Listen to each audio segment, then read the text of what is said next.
Good evening and welcome to Body and Soul Awareness with Stephanie and Oksana. Here are your hosts. Hello there, Oksana. Hello, everyone.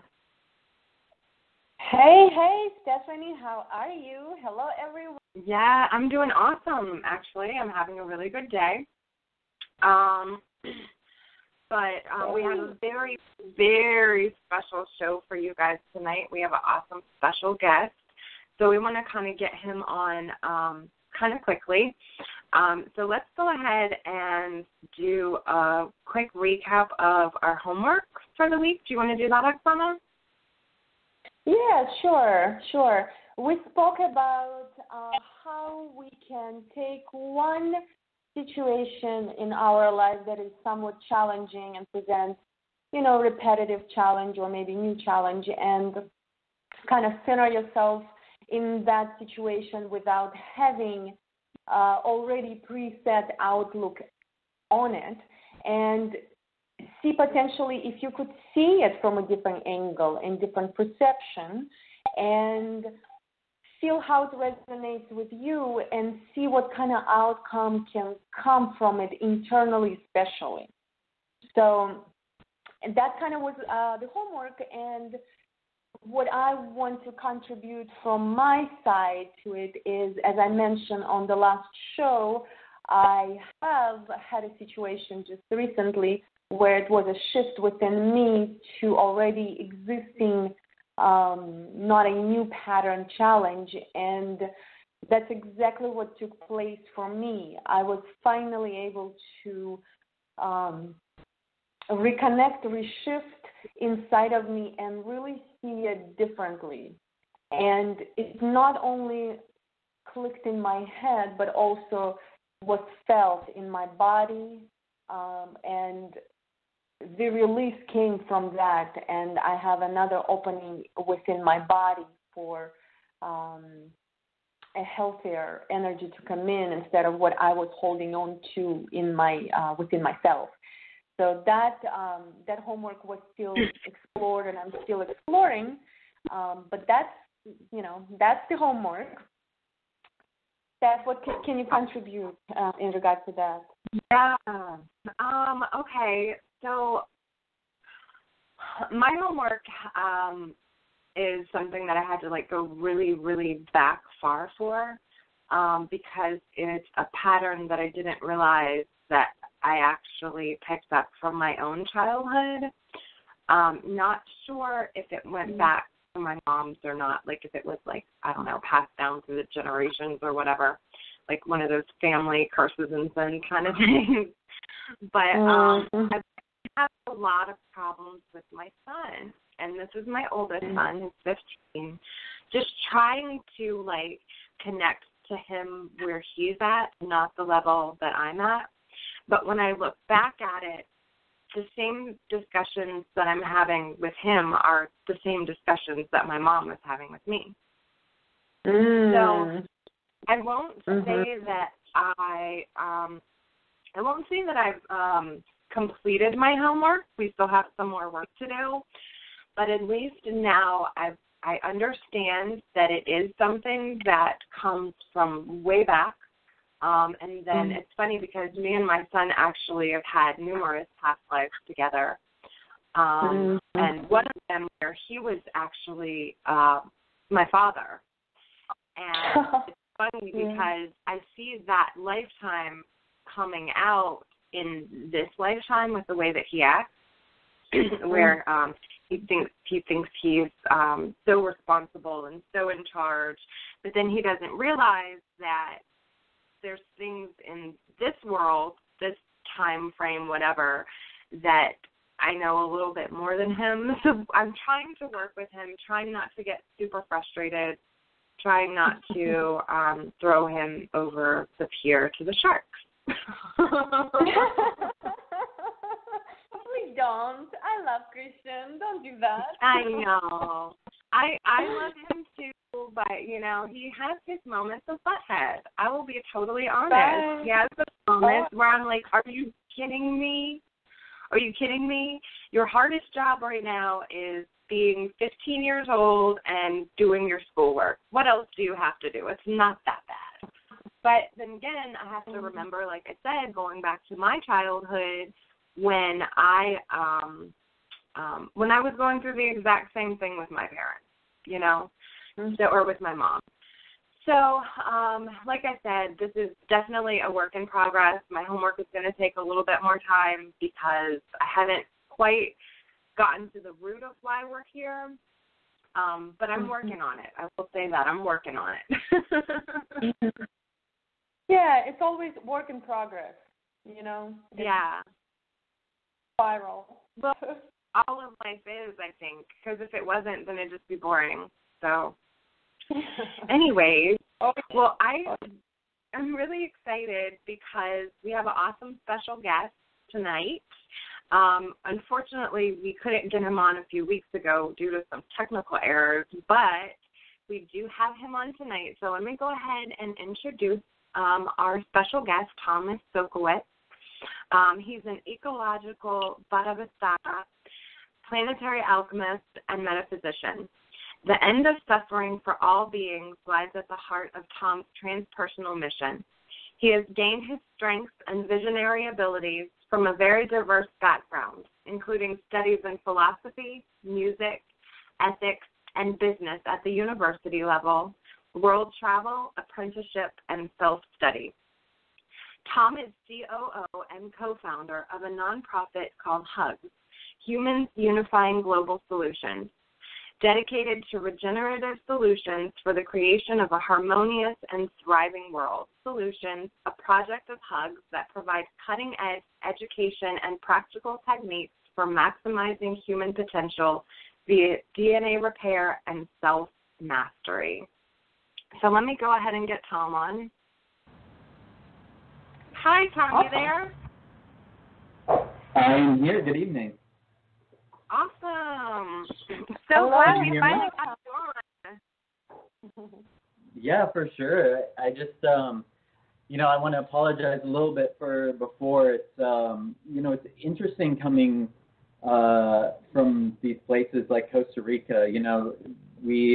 Coming from places like the States, we kind of like get used to things like internet being like really easily accessible, especially in the States now. Everywhere you go, it's like a Wi-Fi hotspot or whatever. And we're living down here in the jungle, so it's like we're just thankful to have internet at all. And now, I don't know, as I told you, I'm actually coming to you live on Facebook too. Thankfully for my buddy Khalil here with Eagle Condor, we have like a whole studio set up. I'm not using the green screen, but we have a green screen and we can do all sorts of like 360 video and stuff. So it's like insane to me that I'm like in the middle of the jungle right now, but I'm streaming to you guys all over the planet, you know? Oh, well, awesome. Thanks to the Eagle Condor then for giving me the platform. Well, first, we always like to start with, how did you get started? When did you A, see that there was a need for a change in the world, and B, when did you start doing something about it? Just to kind of get your personal background on where you're coming from. Sure. Well, I mean, I guess it comes down to, it depends on what you mean when you say need a change in the world, because, for me, this journey, especially at least in the realms of spirituality, started when I was really, really young. I can remember back to, when I was raised by my mom and dad. My mom was very devout Christian at the time, and I started looking into the Bible. It was one of my favorite things to read at that time. But the more I got into it, I started noticing like kind of like weird inconsistencies in a lot of things. And I can remember back to asking my mom,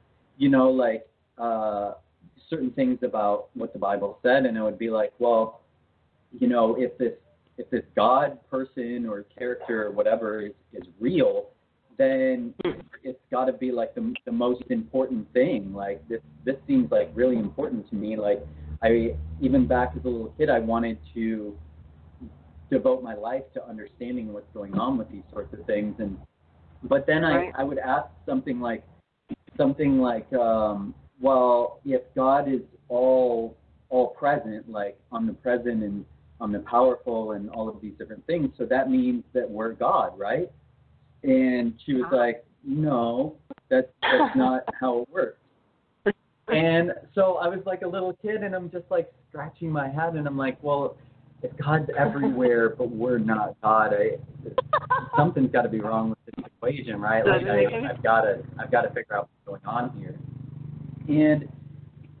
And at that point, I started to kind of stray a little bit away from just the Bible. Like we had all sorts of, thanks to my dad, we had all sorts of other kinds of religious, spiritual books all over the bookshelf as well. We had like, Greek mythology, Encyclopedia Britannica, which had stuff on every religion and all sorts of different philosophies. And I just started going to town reading all those books. And even back then, I could feel what the truth was. And I mean, I think all little kids, for the most part, kind of have that ability. And luckily, I was really blessed. Yeah, for sure. And luckily, I was really blessed with parents that encouraged me to explore. Even though my mom was a Christian, she felt with me, as she did with all her kids, that she wanted us to find our own path. And so I was really blessed in that. I was always given, like, when I would ask for different books on different subjects, and I want to explore all these things, she always encouraged it, which was really amazing. And that's great that you did that. Yeah, no, I definitely, I have a deep respect for and gratitude for both my parents for being encouraging in that realm, because, I didn't have that from everywhere. The rest of, a lot of my family, my aunts and uncles, some of them were more, kind of like at the evangelical nature, and when I would bring up these other subjects, they would kind of, tell me a thing or two about my opinions, and so luckily in my corner, like that. Exactly, and we would get in like Bible quoting wars when I was younger. Those would be big things at the family dinner table. So that was a really interesting background to come from. But then, like I said, I just kept exploring, and when I really opened myself up, I had a lot of really magical things begin to happen to me. I remember one time that what shifted a lot of things for me was discovering a Carlos Castaneda book in my grandmother's attic, and that really got me into the more kind of shamanistic natural path, and that was a big stepping stone. So yeah, those are like a couple of the things early on.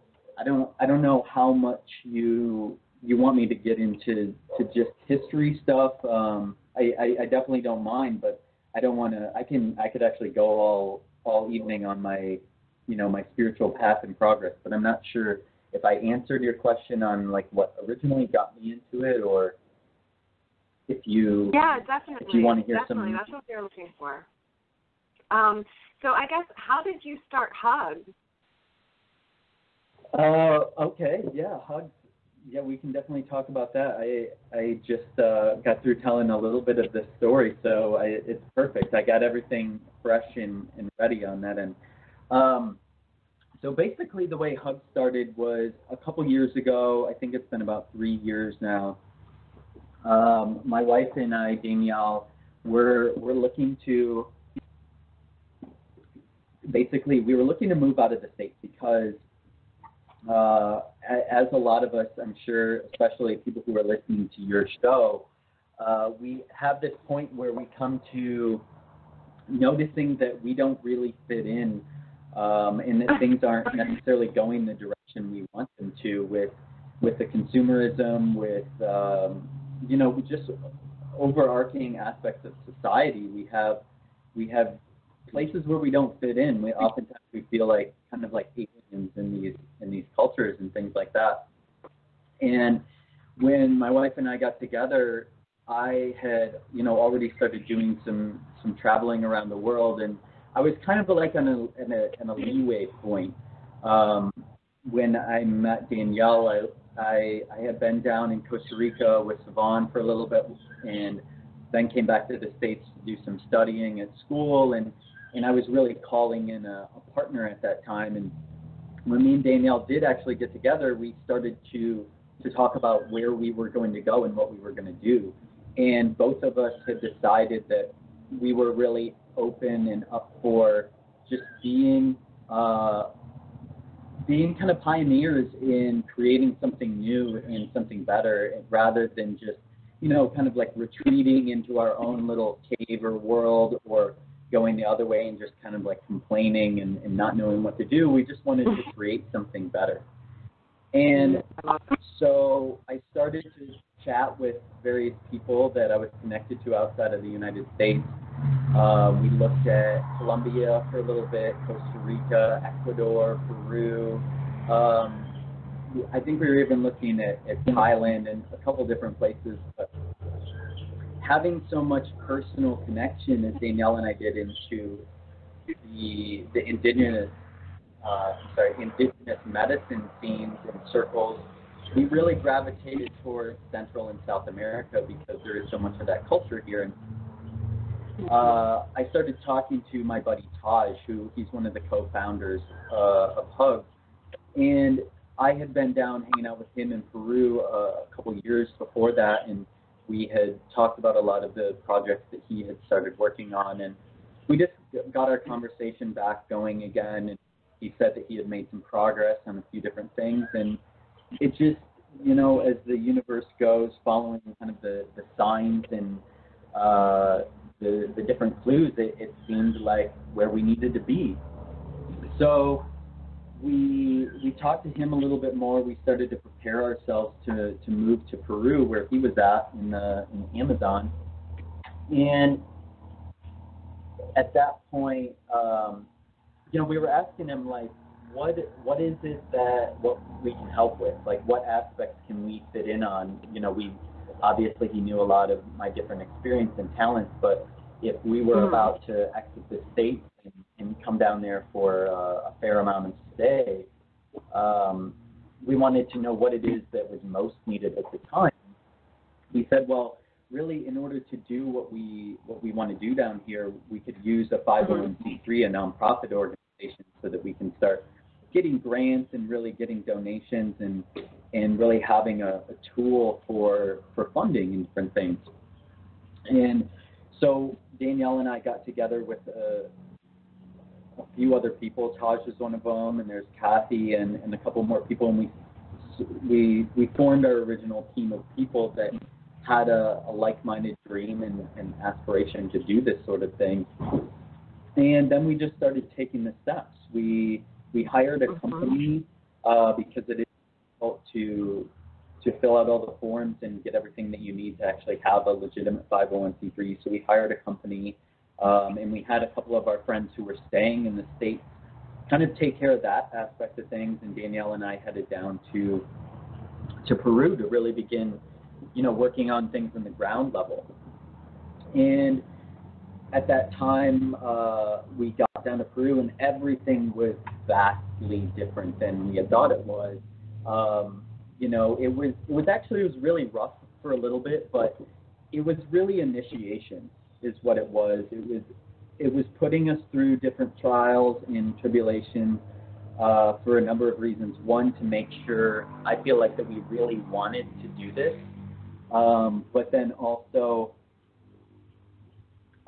to make sure that we learned a lot of the things that we needed to learn. I feel like that's really what initiations are, is our higher selves, or, kind of like our spiritual parents, if you will, preparing us for things that are going to be coming up in the future. And so we went through all kinds of crazy stuff in Peru, having motorcycles stolen from us, getting trapped in the jungle, having money stolen from us. But we had a lot of good things happen too. We completed a couple amazing projects and really got our feet wet in the world of creating solutions and really, getting our hands in the dirt and making some awesome changes. And after a little bit of doing some things in Peru, we had some shifts in the structure of our company. The people that we had assisting us in the States went on to some other projects. So that called Danielle and I back to the States to kind of take things up on that end. In the, I guess you call it the bureaucratic side of things. We needed to restructure the organization and start looking into how we were going to really make this thing happen on that end. So we went to Florida and we started staying with some really good friends of ours in Florida and started restructuring everything. And at that time, because we started restructuring the organization, a lot of energy started to shift around too. Things in Peru started to be a little bit different and kind of lose a little bit of alignment with me and Danielle. We still have people that we're working with down there even right now, but it just wasn't where it made the most sense for Danielle and I to be, especially with having to head up things in a more bureaucratic way. And so as that went on, we started to align with new and different projects, and a lot of people started coming to us with all sorts of different things that they wanted help with, and some of those things in alignment and some of those things weren't. And it was about 3 or 4 months ago that our good brother Josh Pasmore, he started to chat with us a little bit about what was going on down here in Costa Rica. And now that brings us to where we're at. The magic has really, really been starting to happen since we got to Costa Rica. I'm actually completely amazed each day at the different things that are going on and changing here. I really feel like we have like an epicenter of this regenerative culture. Nice.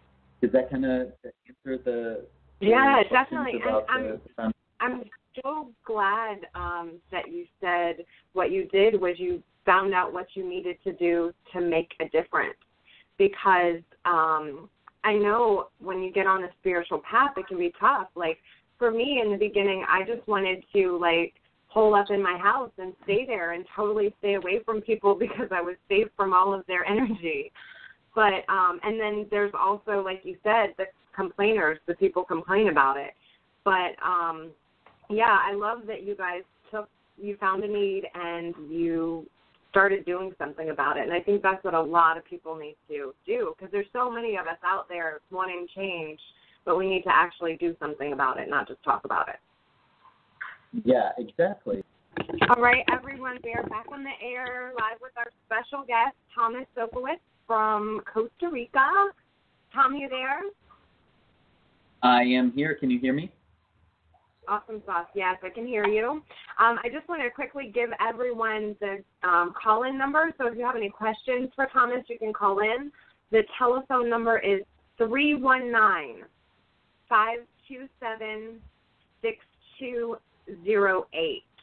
So if you have any questions going forward, you can give us a call.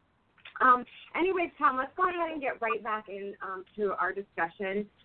We got a nice little bit of information about who you are and what you do. So now let's talk a little bit more about the DNA repair, Sure. genetics, human design. I don't even know where to start because it's so many different topics. But where would you say we should start? Oh man. Well, I am right there with you. It's a pretty vast topic. So, I think it would be best maybe if there's some maybe specific kind of thing that you have that maybe you've been wondering about in particular that I could kind of use as a jump point or something? Well, we can maybe go into how does one start the activation within oneself, and what it exactly means. You know, what is DNA, and how does it change us when we do activate DNA or change it? Sure. Yeah. Let's get into that a little bit. So I'll just talk a little bit for starters, you know, about how my experiences have been with this. The way that I originally got into a lot of this information is beginning to work on the body. So a lot of times with the DNA repair, what's really going on is that we, and this is contrary to popular belief, a lot of people feel that a lot of this kind of esoteric information exists in order to, you know, get out of the body or to you know, transcend the body or things like that. And that is definitely an aspect of it. But from my findings, a lot of this is about becoming embodied more fully. So because the DNA has been so damaged due to our thoughts and our foods, our emotions, different things in the environment, it tends to prevent us from actually fully embodying ourselves. I know if you guys are familiar with, you know, some of the things that they talk about, vaccines now are being connected a lot with different ailments, such as what's the big one? I'm drawing a blank right now with the big one that the vaccines called autism. Sorry. Yeah. So if we look into autism, right, what we find is that the person, when they've done different questioning sessions and things like that, they've come to find out that the person is actually it feels painful to be in their body, and they're going through these wild experiences because there's kind of this disconnect basically between their spirit and their body and how it's communicating with it. And so I think this is a really, really extreme case of this, right, which is something that a lot of people we're all kind of experiencing this in one way or another. And DNA, from my findings and my experiences with DNA, is that DNA is actually seems to be the structure and the fabric of the reality we experience itself. And what I mean by that is, if we look around us, we are all actually part of one giant organism. So everything that we're seeing, everything that we experience is made out of the earth, or the sun, or the different celestial bodies, some sort of combination of them. And so that means that when we look at this in a micro-macro approach, that we're actually inside of one giant organism. So, you know, our DNA, what we call our DNA, is really just one small aspect of how this whole thing is manifesting, but it's also the entire thing. So when we start to get into, first and foremost, what we consume, and this isn't just the foods that we're eating, this is what we consume on every level. So what we're taking into our eyes and our ears and our nose and in all of these different areas, this is really affecting the structure of, first and foremost, our vehicle, but our vehicle also only has these boundaries that we believe them to do with, you know, the kind of edges of our body because of a perception. When we start to activate our DNA more and more, we start to embody ourselves more fully, we start to notice that we have a lot more connection with our environment and our surroundings than we had any idea. We start to notice we can become more empathic. We start to become telepathic. We start to feel things and become aware of things ahead of time. The more and more these different centers kind of come online, because that's what we begin to notice happens with this DNA repair or activation, is these multiple centers that we have in the body, the organs and glands specifically, but on a kind of more metaphysical level, the different chakras as they're called, these things start to basically turn on. And what this is like is having different receivers in the body. So we're used to, the typical receivers that we know about, like our eyes and our hands for touch and our tongue for taste and things like that. But as we begin to repair this DNA in our body and we begin to align ourselves with nature in the way that we're meant to be, we start to notice all sorts of new organs of perception. And these are also coordinated with the organs in our body. And what I've been doing a lot lately, because it started out with me just going through this cleansing and feeling things out and just becoming more aware. And what I've really been getting into lately is getting into like the exact maps of all of this thing, right? Because one of the most unfamiliar things that we have in this world is really the thing that we're sitting in all of the time. A lot of people never even take the time to sit and study their body, but not just on a physical level, but also on a metaphysical level, on an energetic level. And this used to be something that almost everyone practiced, or at least was commonplace. If we look at like the first science that we had, that we know of on this earth, which is astrology wasn't ever just a map of the celestial bodies in the sky. It's not just the planets and the stars, because what they realized at that time was that those maps also directly correlate and map out to our body. So the stars map out over our different neurons in our brain. The planets map out over the different organs and glandular systems that we have in the body. So the original basis of this, a lot of it, you can call it medical astrology as part of it. There's also esoteric astrology, which is basically just synthesizing all of these things and seeing how they all kind of fit together, whether it's mundane astrology, which is like kind of talking about world events, or medical astrology, which is actually tuning into the way that all of these celestial spheres particularly are correlated to different aspects of our body. So there's astrology, but then now there's kind of these even more in-depth and further advanced systems. What I've been getting into a lot lately are known as what's called human design and the gene keys. And human design is a system that is actually rather recent as what it's known as, but is composed of a few different systems. So it incorporates astrology, it incorporates Kabbalah and the energy centers in the tree of life. It incorporates the I Ching, which the I Ching is an ancient divinatory system that basically is a set of 64 archetypes that we can find map out over just about everything.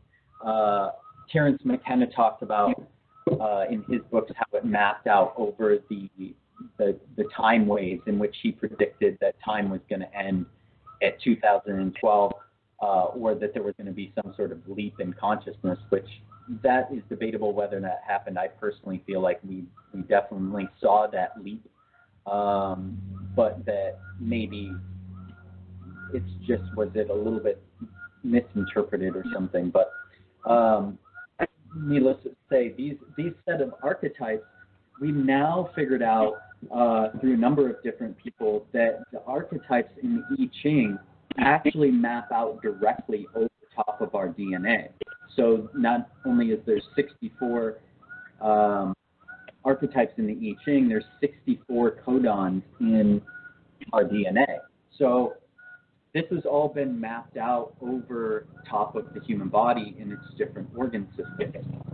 And basically, the way that a lot of this stuff really started to come together was in, I believe it was 1987. There was an event which was called the Harmonic Convergence. And this is basically where there was a massive supernova. And it was the most recent supernova, I believe, and don't quote me on this, that was really visible to us on this planet. And at this time, when the supernova happened, basically our Earth was bombarded with 15% more energy than the normal time, right? And in human design, and this also correlates with science, there is a particle known as a neutrino. And neutrinos are one of the smallest bits of measurable matter that we've recorded. And all over the entire universe, all of the different stars and planets, especially the stars, are emitting massive amounts of these neutrinos. And so in particular here on the Earth, the neutrinos that we get that make up pretty much all of the things that we see in front of us and that we're made out of mostly come from the sun. Now, Jupiter, for example, is a massive planet, so I think about 3% of our neutrinos come from Jupiter, and then there's different sorts of percentages for, the rest of the universe. But at that time, because of the supernova, we were bombarded with a massive amount of neutrinos. And at the same time, there was an individual here on our planet. His name was Ra-Uru-Uru. He had a major download in contact with what he deems the voice. And basically this voice came to him, which was later he knew was basically an energy from the Earth itself that communicated with him to transmit this entirely new system known as human design. And in this human design system, the reason it's so amazing is because all of these different pathways all over our body, the different organs and glands that map out over the entire universe, now we have more of an actual map of how this works in our body.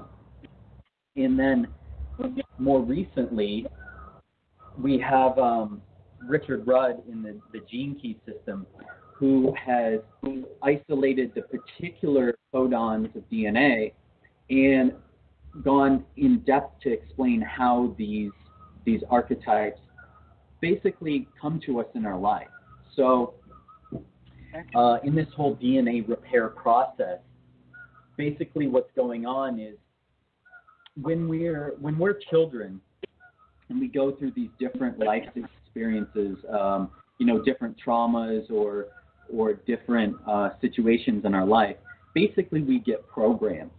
So if we start with the fact that each of us has a specific design, okay, just like, we look outside and a flower has its own specific design, right? A flower is meant to do a certain sort of thing in nature. It's meant to provide a certain function to the rest of nature. Each of us as humans each has that. We're each completely unique in the sense that we each came here with a specific mission in terms of nature and the environment. So, maybe one person came here to be more of a natural speaker. Another person may be here to be more of a natural listener. Now, because this type of information isn't really known very widely at this time, we get a lot of, like I said, what I call programming. And this is basically where you're born into this environment, and because not everyone has a map, or your parents didn't have a map of your energy systems and your DNA, there's certain expectations placed on people, and basically, our societies are trying to make everyone the same. We think everyone's supposed to be good at, maybe sports. Everyone's supposed to be, a go-getter and go manifest and create the life that they want. Which, when we look into human design, and honestly, even if we don't want to look at human design, if we just look at nature and biology, that's not the way things are meant to be. Like, diversity is how nature thrives. So, but if we do want to look at human design, we can actually get into looking at everyone's specific talents and gifts and what they're here to do. And what we come to find out is that we have certain centers in our body which are defined. And the definition in these centers, basically, these are trustable centers. These are reliable centers. So we all know that some people kind of operate off of like a gut feeling, right? And right. This just happens naturally. Some people have that kind of like that energy where they're like, oh, I just had a feeling about it, so I just knew. Where other people are like more psychically attuned. They get a vision or something comes to them, and that's not by chance. That's because we each have a design, so we each have an inner authority and energy centers that are attuned to be a certain way. And then we have what's known as the open centers, and these are basically the open centers are gifts that we've been given to explore energy. So these are the places where we've been given to explore, but they're also the greatest centers for us to receive conditioning. So imagine, a child with a number of open centers is raised by a parent with, other defined centers. What this means is that the person who has, let's say, a defined third eye center. So let's say this is the parent. Having a defined third eye center, you have the ability to be certain about different thoughts and ideas that are coming to you. You have the ability to think very originally, right? And you can trust the information that comes through the third eye. Now, if the children or the child has that center open, they're going to feel the pressure from their parents' defined center to be that way. And with the parent not having the information, they aren't going to know that their child isn't necessarily supposed to be that way, or that they're not geared to be that way.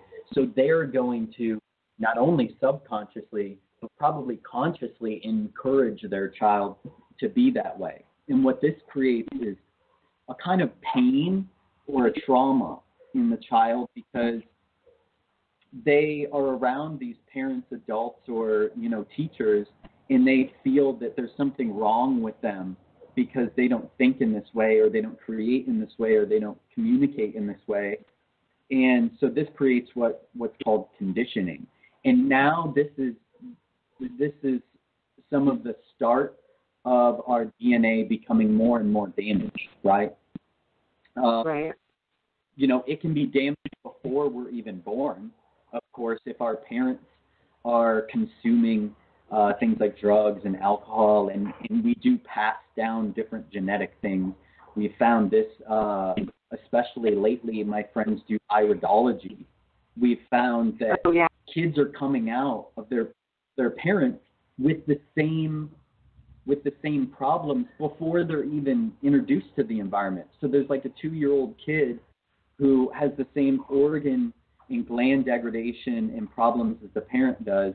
So we're passing down all of this DNA stuff to our children, and then it'll go on further when we have this kind of conditioning in the environment. So telling our kids that they're not good because they didn't think in the same way we do, or they don't feel in the same way we do. So then it further becomes damage. But this isn't to give up hope on any of these things, right? Because the reason that we're here and the reason that we pass down these genetics are because we're basically, when we pass down a genetic trait, we're telling the children, hey, I didn't fulfill all of these roles to further the species, so hopefully you'll do this. that's the whole point of children, is basically to further the species, the collective organism. So we do have the opportunity, not only just in ourselves, but also in the greater body of the organism, to begin to help repair what's going on here. And so what this repair looks like is basically this conditioning. It can also be advantageous in a way, because these can be the fuels for the talents and the gifts that we have to become. So, the best way I can explain this is why the gene keys are a really powerful tool, because they have what goes from what's called the shadow state to the city state. And city not as in like C-I-E-Y, but as in S-I-D-D-I, which are like or S-I-D-D-H-I, which are basically these superpowers that, are even spoken of in Hindu or Buddhist paths. Or there's even some of it in the Bible where, things like Christ performing miracles. These are basically what cities are. Now, in the shadow state, what we have are most of them are based on fears, right? So, now, normally when we look at a fear, we think of, fear's a bad thing, right? It limits us. Now, in one respect, this is true. Fears are what oftentimes hold us back. But they're also what fuel us in a lot of respects. It is, certain instinctual fears that cause us to protect our children, right? If there's someone that's running in the house, they're about to do some damage to us or our family, we want these biological triggers to kick in. We have the power, the energy, the attention to basically manage and to take care of these things, right? Now, when it becomes a problem is when these fears overrun us and they overtake us in situations where they don't belong there, or when they get in the way of us becoming what we're meant to become. And the way that this happens is through a lot of these things, like we were talking about, like the conditioning from our parents or from the environment, basically giving us false ideas of who we are, or creating trauma. And this trauma manifests as pain, in where we basically try and manifest our energy, or we try and fully embody ourselves, and then we hit this wall. You may be familiar with how this manifests in the body. This can come in the chest. It can come in the solar plexus, or the more the stomach region. You'll feel this tight pressure, this energy of kind of like a pain or nervousness or anxiety. This is one way this conditioning will manifest. But then when we come to understand what's really going on here, we can start to transform these shadows and this energy into basically gifts or cities, powers and abilities. And what this means is like distraction, for example, right? So now distraction is an example of a shadow. Normally when we think of distraction, it's not necessarily the best thing. Whether it's someone's distracting you, let's say you're working away at work and someone's like, hey, look at what's going on here, look at what I'm doing, and it's kind of like, your energy's divided, and maybe the distraction was a little inappropriate. They kind of came over you and start asking you for something kind of out of the blue, and they couldn't foresee that you were working. Or maybe it's a distraction on your part. Maybe you're trying to focus on things at work, and all of a sudden the TV comes on and you zone out, right? So this is the example of a shadow state, where the shadows usually come up in a way where we're not aware of them, or we are aware of them and we feel like we can't do anything about it. And then what we have is what the gift.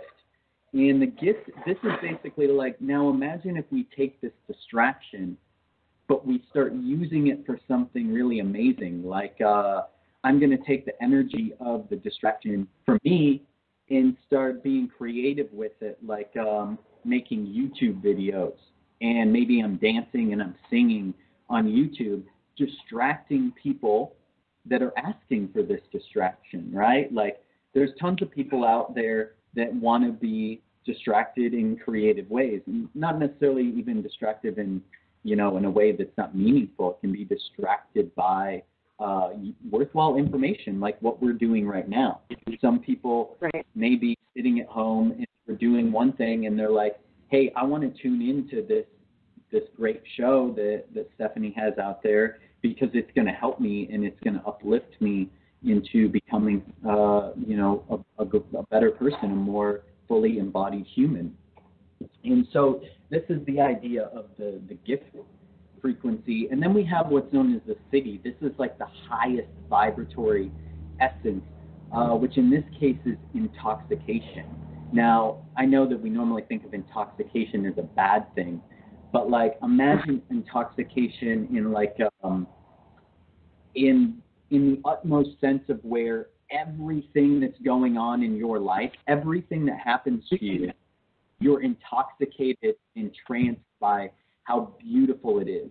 You exit the polarity game of this is good, this is bad, this is a gift, I'm helping, I'm hurting, and you just surrender to the environment in such an utterly perfect way that we basically have a manifestation of enlightenment or like a divine being where you just know that everything that's coming your way is perfect just the way it is, and we can completely give ourselves in service because we're just intoxicated by our life in the world that the universe is giving to us. So that's the idea of acidic frequency. Now, the interesting thing about the acidic frequency is usually the acidic frequency, this doesn't come in waves. Maybe we'll just get little glimpses of it, but usually the acidic aspect, when it comes, that's it. It's like you transcended the game of the polarity consciousness in basically the illusion, and you're just kind of tapped into that frequency all the time, and you're not slipping back into these shadow realms anymore. But you can tune into people that are in these shadow realms and basically live in service to them, to basically be like a beacon of light or a pure, clear channel of energy to help uplift them out of the shadow frequency. So that's kind of like one way of describing, or a couple ways, I guess, now that we've been on here a little bit, of describing DNA repair. I love that, Tom. I'm so glad that you mentioned about how parents can destroy their children by not knowing what their gene key is. So I actually just pulled up my son's gene key because we've been having some headbutting going on because I have a 15-year-old boy. So I pulled it up. So I'm going to definitely go look at my gene key book tonight and see what I'm doing wrong. Cool. Well, I mean, on that note, and not to kind of like, just go ahead and like plug things a little bit here or whatever, but one of the biggest things that Danielle and I in particular are getting into now are both family consultations. So what we're getting into is like working with parents and or children, or, both parents together, whole families, however you want to look at it, and really assessing both their human design charts and their gene key charts in a way where we can look at things like, the core wound, the emotional intelligence, the spiritual intelligence, or just the human design, the aura type, the definition, the incarnation cross, all of these different sorts of things.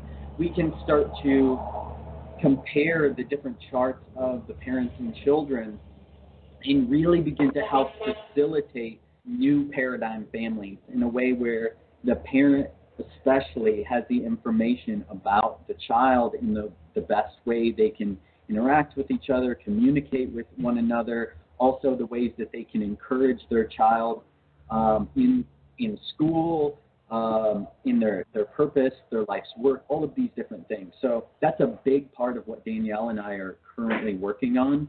And in particular, what we're beginning to develop is a curriculum.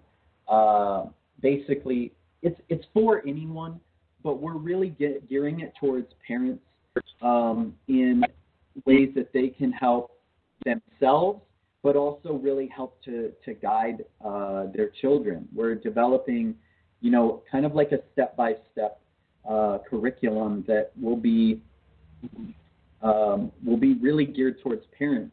I had this inspiration quite some time ago. It was a few months ago now. I had this huge revelation that conscious parenting and spirituality for children, these sorts of things, was really a big thing that was needed out there. And I did some research too on, I posed some Facebook questions like, who out there has kids that would like this type of information on, new paradigm parenting or information for children. And I got probably some of the best feedback that I've ever got. I got, hundreds of likes and comments and different things. And, looking into it, there's not a lot out there. And what's really interesting is that human design, one of Ra's initial intentions with human design was to be for kids. Like, that was one of the biggest things that he wanted to see, was having it used for children, because they're the ones that are the embodiment of this new wave, which brings me to a really important topic as well. In 1987, when this harmonic convergence happened, basically we left what are known as the Saturnalian bodies, which is a 7-based chakra system. Now, I know there's a lot of arguments about this. We do have more than 7 chakras, which are just energy centers. So there's chakras all over. There's chakras on the hands and all over the face and the body. But I'm talking about major energy centers. So up until 1987, there were basically 7 major ones that were kind of influencing everything. And in 1987, at the harmonic convergence, we jumped over to the Uranian body, which is like a 9-centered system. This is why human design has the 9 centers in it.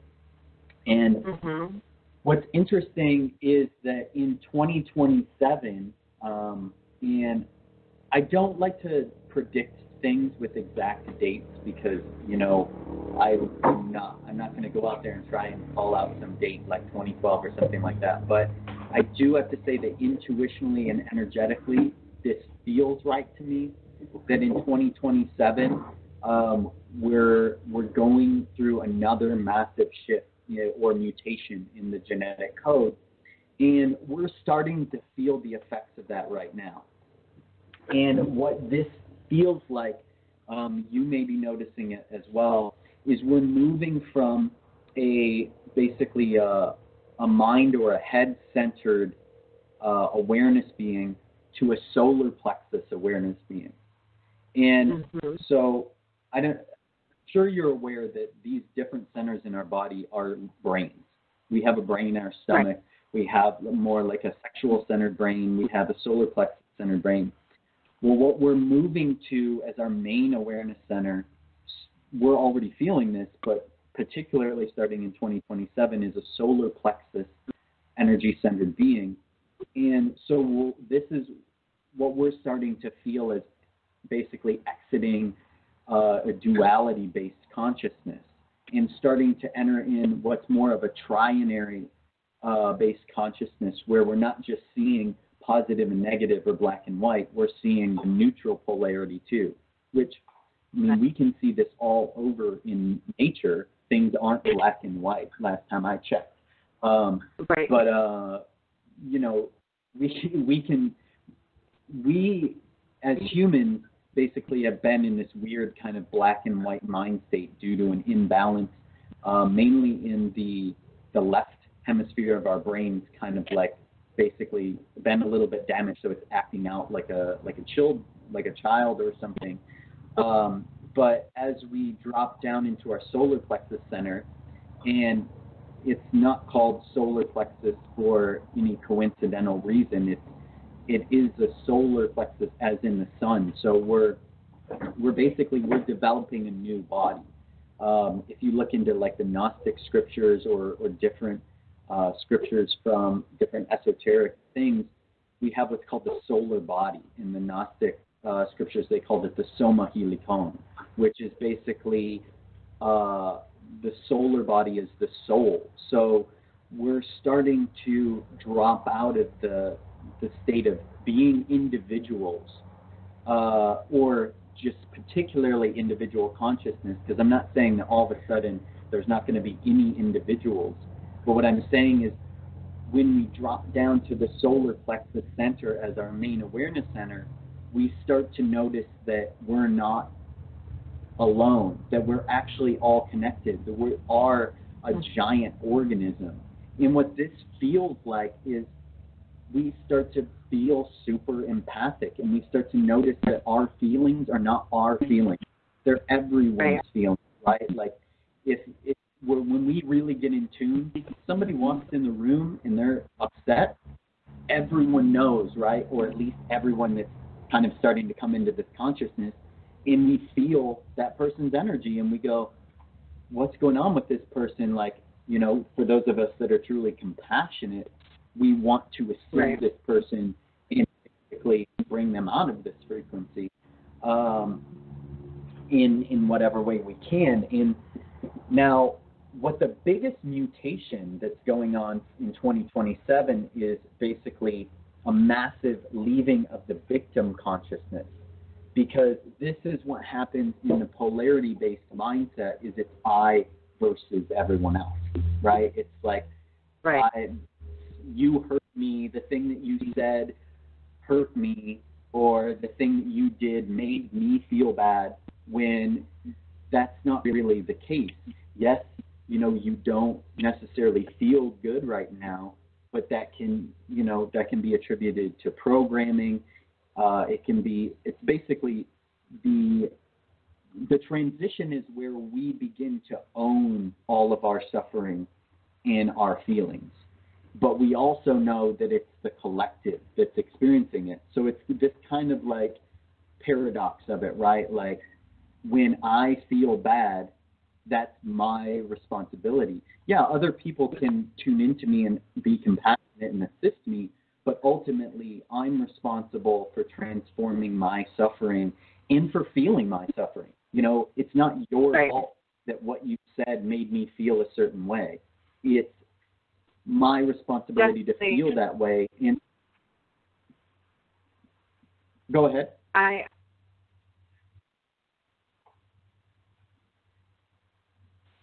Sorry, I was just going to say that I always love the saying that your actions and your words will not control my feelings. Right. Yeah, exactly. Because this is taking our power back. This is taking our divinity back, and that's why if we look at the particular gene key that's meant to be the major part of this transition, it's basically the victim and freedom are the main two aspects of this, because it's only by us taking responsibility for our own feelings and our own suffering that we can become free. And this is the transitioning that's already starting now, and it's happening in a way where it's mostly bearable. I know that especially with what we've just went through in the past, you know, couple of years since 2012 and basically the Scorpio story, it's been really, really intense. A lot of us have went through some deep deconditioning and trauma stuff and processed a lot. But like for the most part, it's been quote unquote bearable, in that, you know, it's not like all of a sudden the lights are going on in the entire planet and we're like one massive organism in this other dimensional kind of reality or something. It's been like transitionary, where it like comes in waves, and all of a sudden we feel more than we did the other day. But that's cool, because that's allowing us to like process and dig deep into where this conditioning is coming from, and it allows us to tune into these feelings and this suffering and own it and experience it in a way where, you know, we're not blaming as much, you know? Right. But yet, coming in 2027 or around this time, it's going to be basically ramping up more and more to this energy. We have children that are born after that date will be the ones that really, truly embody this new being that's going to be experienced after this mutation. You and we're kind of these transitionary type beings where we're starting to feel this mutation and we're starting to get to know it. But we're not the particularly the ones that are meant to fully embody the mutation. You know, some of us will, some of us won't, but it's really more meant for, you know, our consciousness, because like I said, the idea of you and me is really illusional. It is us that will embody this energy, but it'll be the next vehicles that are produced after this that will really be truly embodying it. And this reminds me of something really, I think, pertinent as well that I kind of came to last night. Me and Danielle were doing some research and kind of getting into some things. And especially in the past, you know, let's say 20, 30 years, we've had this huge push in the consciousness scene or, you know, in the spiritual scene of wanting to get out of body, right? I feel like I know, at least for me, for a long time, that was like one of my biggest things, like, I got to get out of the body. And I had experiences where I did leave my body, like whether they were under the assistance of entheogens or they were dreaming or meditating. You know, I had plenty of experiences where I, you know, quote unquote, came out of my body. And so because those experiences are so amazing and so vast, that was part of what was driving me in different aspects for a while. Now, what we were coming to last night is the reason that this drive to exit the body happened is because the vehicle is playing catch up.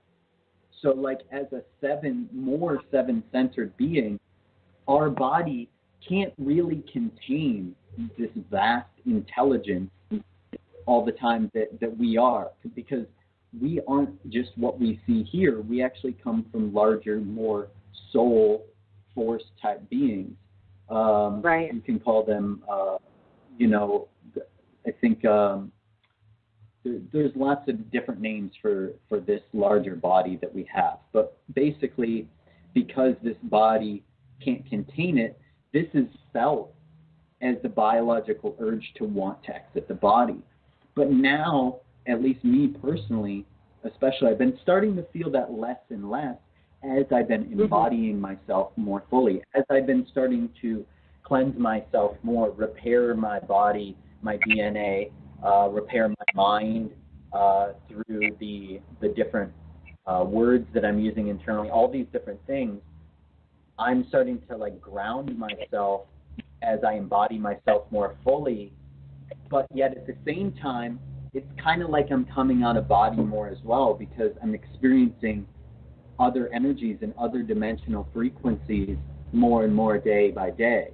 And we're just going to, I feel, continue to experience more and more of this until and through 2027.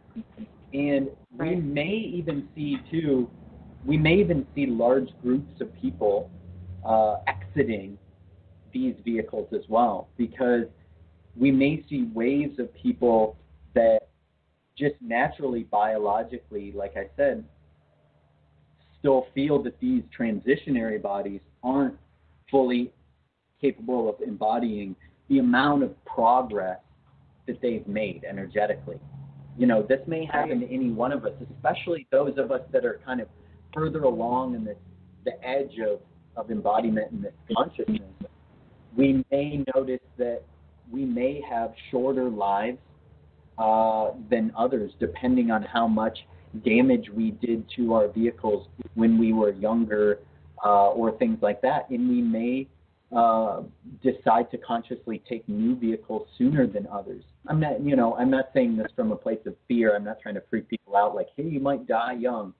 But this is just more from the sense of knowing that we are growing at an exponential rate. And when we reach the capacity to embody new vehicles, we'll take those vehicles. And the experience will be smooth, and it will be seamless in a place where we'll be so fully embodied and incarnated into these bodies that we'll just naturally feel that it's time to do those sorts of things. Now, I'm not saying that there won't be accidents still and there won't be crazy things that happen on the earth, but a lot of us may experience it that way, where we're just like, okay, like I'm feeling like I'm getting close to some sort of massive shift in awareness, and we may take another body, and then we'll have these even more enlightened children. And I feel like this is why a lot of this work is being done right now by people such as, you and I, or people on the show right now, is we're prepping things for, the kids that we have right now, but also for ourselves. So it's like we're disseminating this information in these curriculums and getting them into the right people's hands, so people are prepared to receive us as we transition into new bodies, so that we don't make the same mistakes. So we know, like, okay, there's this beautiful, child that is embodying freedom in these mutations. Let me create this environment that can really foster this child becoming, everything it's meant to become right from the get-go. It'll start with even before the child's born, where we'll be detoxing ourselves and cleansing ourselves, and that will translate into the kid's body. And then when the kid gets in the environment, we will adopt these practices of, like,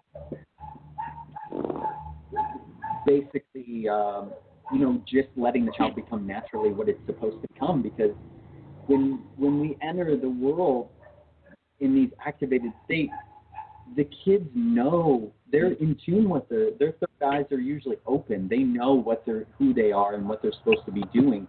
We're just there to basically keep them safe and provide a space for them to become what they're meant to become.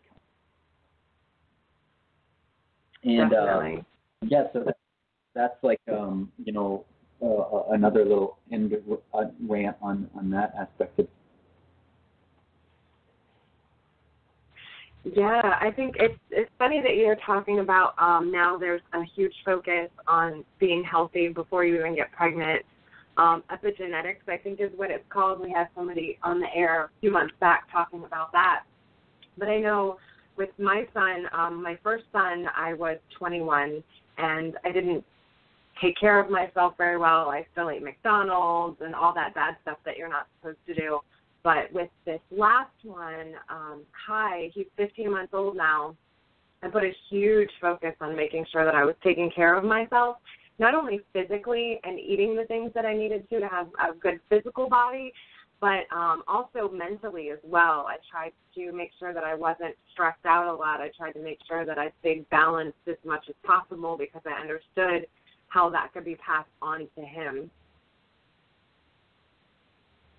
Yeah, that's amazing. Like, I want to say, from humanity, thank you for doing those sorts of things, because it's really, we are all one being, and it really feels like a great blessing to see people such as yourself that are stepping into this consciousness about what it is we're all creating. Because just like HUGS or Innerversal Solutions, where we're working to develop, quote unquote solutions, whether it be environments or information or things like that, it's just as important or more important of solutions that we're actually putting out in our children, in the biology. That is vastly important to be able to foster that, so that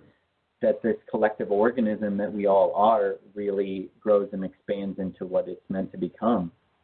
And that's the reason, I think the biggest reason that we're all doing this stuff and this is all happening. And we're especially noticing as we progress through our paths that's what we're all here to do. Is it's not just right. for ourselves, but for the kids and for future generations. And that's really at the basis of HUGS and Innerversal Solutions is creating solutions for the future. I mean, we're doing it right here now, but our goal is to set things up so that future generations have things way better than we do. And I feel like it's really beginning to start to manifest, and it's a super beautiful thing, especially where I'm at least it's really obvious. You see all these people with amazing projects and things like milling around and coming to us and making things happen. And yeah, it's just really a beautiful thing, and I'm excited to see where this all goes, because every day now I'm just like astounded at the exponential growth that's happening. Yeah. I'm not really sure here. How much time do we have left in the show? Is it like we only have about 10 minutes left before the show's over. Okay, yeah, because I just wanted to make sure that we don't get into anything too crazy. Yeah. So actually, if you want, Thomas, do you have any kind of last words for our listeners? Like if they have any more questions about the DNA activation, human design, all that good stuff? Yeah, sure. So, I just want to say that we are here to assist you. You can, if you're particularly interested in the DNA activation, the family consultation stuff, go to InnerversalSolutions.com, or you can email us directly at InnerversalSolutions@gmail.com. But we have some information there up on the site. If you're more interested in, things like community development, and maybe you have a project out there that's, working to create a new paradigm society, you can go to hugs.world. Or anyone can feel free to hit me up on Facebook, Thomas Sochowicz. You can connect to me on there, and I do my best to get to everyone's messages as soon as I can. Lately, we've been going through an interesting transition period. We just found a new base here in the jungle in Costa Rica, so within the next 3 days, we're having a new internet piped into the house, so that's going to allow me to really begin to release a lot of this information, get back to more people's emails, and start taking appointments once again. But yeah, anyone who wants any more information, and then it can contact us directly, or if you just want to tune in like we're doing now, Khalil and I will be doing some more streams live from Facebook here. I'm going to be on other shows as well. I think January 2nd they have astrology-related show with Adam Sumner, and I'd love to come back on your guys' show at some point if you guys are interested and would like to have me. We'd love to have you back. I'm trying to. Awesome. Thanks so much. It was a really pleasure, and just to give you guys some gratitude as well. This was my first real basic radio show, so I'm super thankful that you guys had me on and offered me this opportunity, because it's been something that I've been meaning to get into for a while, and you guys are amazing hosts, and I can't wait to see what more comes out of your guys' show, and I'm just so thankful and full of gratitude for you all. Thank you pleasure. so much. Thank you. Yes, definitely. It was so awesome having you on. But I know I'm definitely going to contact you soon so I can work on these issues that I'm having with the 15-year-old. Cool. Yeah, that's no problem. We'll get that figured out, and I'm excited to look into it. And we'll be chatting more, and yeah, we'll talk via email or whatever about when the best time for the next show is. I know up through basically mid-January things are kind of crazy and busy, but maybe like end of January or February or something like that might be a good time. That's perfect. That's awesome. Mm-hmm. Well, thanks again, Thank you guys Tom. so much. And I'm going to go ahead and post all your information on our Facebook page so everybody can find you. Oksana, do you want to go ahead and give the homework now? Sure. We decided to go with the show this time, and for everyone to take a few minutes or more and check out Human Design or Gene Key. That information is fascinating and it's extremely helpful, and I think it is guidance to, let's just say, future. So if anyone can get information on that, that'd be awesome. Definitely. And on our Facebook page, facebook.com/Body and Soul Awareness Radio, I put up links for Human Design and Gene Keys, so you can check it out. It's free to get your maps for both of those, I believe. And then I also have the information for HUGS, which is Tom's organization. So everybody make sure you check that out. Oksana, you want to go ahead and give your information and we can go ahead and get off? Yes, absolutely. Please reach out to me. I have a lot going on. I have about 12 classes that are going to be posted soon for everyone to participate and enjoy. My information can be found on my website, Oksana Ganchar, which is OXANAGONCHAR.com. And you can also email me at mindbodyandsoul, all one word, letters, at oksanaganchar.com. Awesome. And I have the Total Body Detox Workshop coming up, which is the first step in activation, making sure that you're not putting toxins all into your body and learning how to get them out. That's going to be January 4th, 2017. If you want information on that, you can check out my website, www.edensbalance.com. And if you have any questions, comments for me, you can email me at stephanie@edensbalance.com. Awesome. Amazing show. Loved it. Yes, he's such a great guest. I love our special guests. Yes, absolutely. Awesome. Thank you guys so much. Yes, thank you so much. We'll definitely invite you back, for sure. Awesome. Thank you. Talk soon, all right? All right, everybody have a great evening and an even better week. Yes, everyone have a fabulous week ahead.